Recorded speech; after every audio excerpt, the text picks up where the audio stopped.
There was a Trump wedding this week and almost nobody knew about it. No cameras. No crowds. No Mar-a-Lago ballroom packed with political heavyweights. Just a quiet house in West Palm Beach, a few signatures on a piece of paper, and suddenly, Donald Trump Jr. was a married man. Again. While the world was being told to watch the Bahamas this weekend for the real celebration, the legal ceremony had already happened. Privately. Secretly. In his fiancée's twin sister's living room. And here's the thing, this wasn't a slip. This wasn't an accident. This was planned. The couple applied for the marriage license a full week before. They knew exactly what they were doing. The question is, why the secrecy? Why do it quietly in Florida first, and then fly everyone out to the Bahamas for a separate event? Because when it comes to the Trump family, nothing is ever quite as simple as it looks on the surface. So let's go through everything. The secret ceremony, the woman Don Jr. just married, the engagement announcement that happened inside the White House, the luxury Bahamas celebration that was supposed to be the main event, and the moment President Trump publicly announced he wouldn't even show up to his own son's wedding. On Truth Social, the day before. There's a lot here. Let's get into it. On Thursday, May 21st, 2025, Donald Trump Jr. and Bettina Anderson got married. Not in front of cameras. Not at some grand resort. At a private home in West Palm Beach, Florida, specifically, the home of Bettina's twin sister, Christina Anderson McPherson.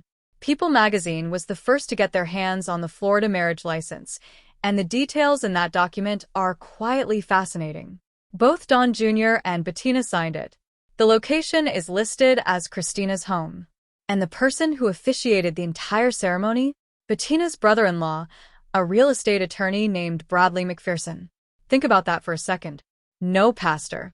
No judge. No celebrity officiant. The man who legally bound Donald Trump Jr. to his new wife is a real estate lawyer who married into Bettina's family. It's about as low-key as a Trump wedding could possibly get. The couple had applied for the license on May 14th, a full week earlier. So this was deliberate. Calculated. They wanted to be legally married before the weekend festivities in the Bahamas. Some people do this for legal reasons. Some do it for privacy. Some do it because the real party is the celebration and the paperwork is just paperwork. But when you're a Trump and your father is the sitting president of the United States, even just paperwork becomes a news story. And what nobody was talking about yet was who wasn't in that room on May 21st. Because the guest list for a ceremony this quiet raises just as many questions as the ceremony itself. If you're asking yourself who Bettina Anderson is, you're not alone. Even by the standards of people who follow political families closely, Bettina has managed to stay remarkably out of the spotlight, which, when you're about to marry into the most famous political dynasty in America, is genuinely impressive. Here's what we know. Bettina Anderson is 39 years old. She has a twin sister, Christina, who is married to that real estate attorney, Bradley McPherson, the man who just officiated her wedding. The twins appear to be close. Close enough that Bettina chose her sister's home as the location for the most legally significant moment of her life. Bettina's background isn't plastered across the internet the way most people connected to the Trump orbit tend to be. She's not a political figure. She's not a socialite with a Wikipedia page full of controversies. She's someone who, by all appearances, has deliberately kept her personal life personal, even as she entered a relationship with one of the most publicly scrutinized men in the country. What people have noticed is that she and Don Jr. seem genuinely comfortable together. They've been photographed at events, seen at gatherings, and by the time the engagement was announced in December 2025, the relationship had clearly been building for a while. This wasn't a sudden whirlwind. This was something that developed quietly, out of the public eye, in exactly the way Bettina seems to prefer. For someone marrying into the Trump family, a family that practically invented the concept of public drama, her ability to stay grounded and private is either a superpower or a very carefully maintained strategy. Possibly both. This is her first marriage, and she walked into it knowing exactly what she was signing up for. The moment the relationship became official for the public wasn't a paparazzi photo or a social media post. It was an announcement inside the White House. On December 15th, 2025, at a White House holiday event, President Donald Trump personally introduced his son's engagement to the room. Don Jr. and Bettina announced they were engaged, and the setting couldn't have been more loaded with symbolism. The most powerful house in America. A Christmas event. The president himself playing the role of proud father, making the announcement. It was theatrical in that very specific Trump family way. Grand, but framed as personal. Public, but presented as intimate. The kind of moment that blurs the line between family milestone and political performance, not necessarily by design, but almost inevitably when your family is the political story. The reaction was predictably divided. Supporters of the Trump family celebrated it warmly. The critics raised eyebrows at the optics of using a White House event as the backdrop for a personal family announcement. Others simply moved on, more interested in the political news cycle than a celebrity engagement. But what that December moment did was lock in the public's expectation. When Don Jr. and Bettina got married, it would be an event. Something visible. Something that matched the scale of where the engagement was announced. Instead, they signed papers at his sister-in-law's house in Florida 5 months later, while most people weren't watching. And the gap between those two moments, the grand White House announcement and the quiet kitchen table ceremony, says something interesting about what this couple actually wants versus what the family brand requires now. The Florida signing wasn't meant to replace the celebration. It was just the legal formality. The actual event, the one with the guest list, the venue, the photos that will eventually surface, was planned for the weekend in the Bahamas. And look, when you're a Trump, a small, private affair in the Bahamas still means something that most people could only dream about. The Bahamas setting itself signals a certain level of luxury and exclusivity. Private islands, resort properties, crystal water, the kind of backdrop that makes wedding photos look like magazine spreads even without a professional photographer. Don Jr. himself described it as a small, private event. And, by Trump family standards, maybe it was. No massive public guest list leaked to the press. No televised coverage. Just, reportedly, a close circle of people, a ceremony, and a celebration that the couple clearly wanted to keep as contained as possible given who they are. There's something almost ironic about it. The son of a man who turned his entire life into a reality television spectacle, literally, with The Apprentice running for years, is choosing to get married in the most understated way his circumstances will allow. Twice in 1 week, actually. Once with a real estate lawyer in a living room, and once on a Caribbean island with a small guest list. The Bahamas ceremony was always going to be the emotional centerpiece. The Florida license was just the law doing its thing. But the combination of the two events, the private legal signing followed by the island celebration, gives the whole thing a layered quality that feels very deliberate. Like they wanted the intimacy of a real moment and the beauty of a celebration, just without the circus that normally follows anything with the Trump name attached to it. What they didn't fully account for was that the circus would show up anyway. Because 2 days before the Bahamas ceremony, Don Jr.'s father posted something on Truth Social that changed the entire narrative. On Friday, May 22nd, the day before the Bahamas ceremony, President Donald Trump announced on Truth Social that he would not be attending his son's wedding. Read that again. The sitting president of the United States announced, on social media, the day before the event, that he was skipping his son's wedding. The post went up just after 1 p.m. Eastern Time. In it, Trump said, and this is worth paying close attention to the exact framing, that circumstances pertaining to government and my love for the United States of America did not allow him to attend. He added that he felt it was important to remain in Washington, D.C., at the White House during what he called this important period of time.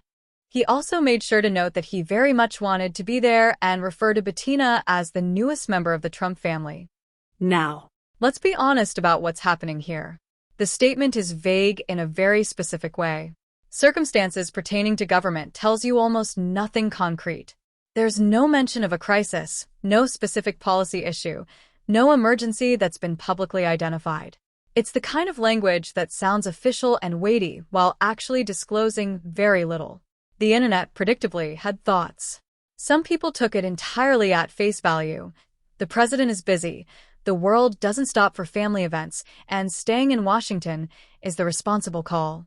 Others pointed out that presidents have attended personal events during busy periods before, and that the vagueness of the explanation leaves a lot of room for speculation. A few commentators noted the timing of the Truth Social post itself, the day before the wedding, in the early afternoon, in a way that felt more like a public statement than a private family conversation. And then there's the context of what Trump had said just one day earlier, on Thursday, before the Florida signing, when he told reporters that Don Jr. would like me to go, but that it was going to be just a small, little private affair and that he was going to try and make it. 24 hours later, he wasn't making it. What changed between Thursday and Friday? That's the question people were asking. And the silence around that question is loud. To understand what this marriage means for Don Jr., you have to understand where he's been. His first marriage was to Vanessa Trump. They were together for over a decade and share 5 children. Kai, who's 19, Donald 3, 17, Tristan 14, Spencer 13, and Chloe, who is 11. By any measure, that's a significant family unit. 5 kids ranging from a near adult to a primary school child. The kind of family dynamic that doesn't disappear when a marriage ends, it just restructures. Don Jr. and Vanessa's divorce was finalized in 2018. It was, by celebrity divorce standards, relatively quiet. No explosive public accusations. No prolonged legal warfare plastered across tabloids. They separated, they filed. It was finalized. Vanessa has since moved on and has been linked publicly to golfer Tiger Woods. Don Jr. had his own relationships after the divorce, most notably a long-term relationship with Kimberly Guilfoyle, the former Fox News host who became deeply embedded in Trump political circles and was once expected by many observers to eventually become his second wife. That relationship ended in 2023 after several years together, and then quietly Don Jr. moved on to Bettina. So when Bettina Anderson walks into this marriage, she's walking into something genuinely complex. 5 stepchildren. An ex-wife who shares custody and co-parenting responsibilities. A former long-term partner who is a public figure in her own right. And a family name that carries more political and cultural baggage than almost any other in the country right now. That Bettina has approached all of this with apparent calm and a preference for keeping things private is, again, either remarkably grounded or strategically smart. Probably a combination. For Don Jr., this marriage represents something too. A second chapter. A fresh start framed by a quiet ceremony at his sister-in-law's house rather than a spectacle. Whether by his choice or Bettina's influence or simply the circumstances of where he is in life at 47, there's something noticeably more subdued about the way he's approached this compared to the Trump family's usual operating mode. And his father not showing up, whatever the real reason, adds a layer to this story that will take time to fully understand. When the story broke, the quiet Florida ceremony, the Bahamas weekend plans, and then Trump Sr.'s announcement that he wouldn't attend, social media did what social media does. It ran with it in about 15 different directions at once. The most common reaction, honestly, was surprise. Not at the wedding itself, but at the sequence of events. The fact that they had already legally married before the celebration was something most people hadn't anticipated. The assumption had been that the Bahamas weekend was the wedding. Finding out it had already happened quietly in Florida felt like discovering the spoiler before you watched the movie. Then came the theories about why. Some people speculated that doing the legal ceremony in Florida first was a practical legal move, ensuring the marriage was officially on record in AU's state before a ceremony held internationally. Others suggested it was about keeping the emotional core of the event genuinely private, away from the media attention that a Bahamas setting might attract even with a small guest list. A few people, particularly in politically engaged spaces, read it as a deliberate choice to avoid the public spectacle that a more visible ceremony would create, especially given how polarizing the Trump name is right now. The speculation around Trump Sr. skipping the wedding generated even more conversation. Some of the theories circulating were fairly mundane: busy schedule, legitimate government business, the kind of thing that happens when you're the president. Others were more pointed, suggesting that the relationship between Don Jr. and his father might be more complicated than the public-facing warmth suggests. A few people noted that Trump's Truth Social post was unusually formal for what is, at its core, a father telling people he can't make his son's wedding. Rumors also swirled about whether the guest list for the Bahamas ceremony included any notable political figures, though nothing confirmed has surfaced. There was online chatter about whether members of the broader Trump family, Eric, Ivanka, Tiffany, would be present, but again, nothing verified. What is clear is that for a couple who clearly wanted privacy, this wedding generated an enormous amount of public attention, which, when your last name is Trump, is perhaps the most predictable outcome of all. The story of a couple trying to have a quiet, meaningful wedding while existing inside one of the most watched families in the world is almost poetic in its impossibility. So here's where we land. Donald Trump Jr. and Bettina Anderson are married. Legally, officially, quietly, signed and sealed in a West Palm Beach living room, officiated by a real estate lawyer, before most of the world had any idea it was happening. The Bahamas celebration was the public-facing chapter of that story, but the real moment, the one that actually counts on paper, happened without cameras, without fanfare, and without his father present. That last part might be the most telling detail in this entire story. Because the image of Donald Trump posting on Truth Social the day before his son's wedding to announce he couldn't make it, framed in the language of government duty and patriotism, is one of those moments that sits in your mind a little longer than it probably should. It's not a scandal. It's not a crisis. But it's something. A window into the strange, pressurized reality of being part of a family where the personal and the political are so completely tangled that even a wedding becomes a public statement. Bettina Anderson chose this. She chose a man with 5 kids, a famous last name, a politically charged family, and a father who is currently running the country. She chose to get legally married in her twin sister's home rather than at some grand venue. She chose, as much as anyone in her position can choose, to keep things grounded. And Don Jr., for his part, chose her. Chose a woman who values privacy in a world that offers him very little of it. Chose a small ceremony over spectacle. Chose, in whatever way was available to him, something that felt real. Whether that holds, whether the privacy they've tried to protect survives the attention that comes with the Trump name, is a question nobody can answer yet. But for one Thursday in May, in a quiet house in West Palm Beach, 2 people signed a piece of paper and started something new. And that, regardless of the name attached to it, is its own kind of story.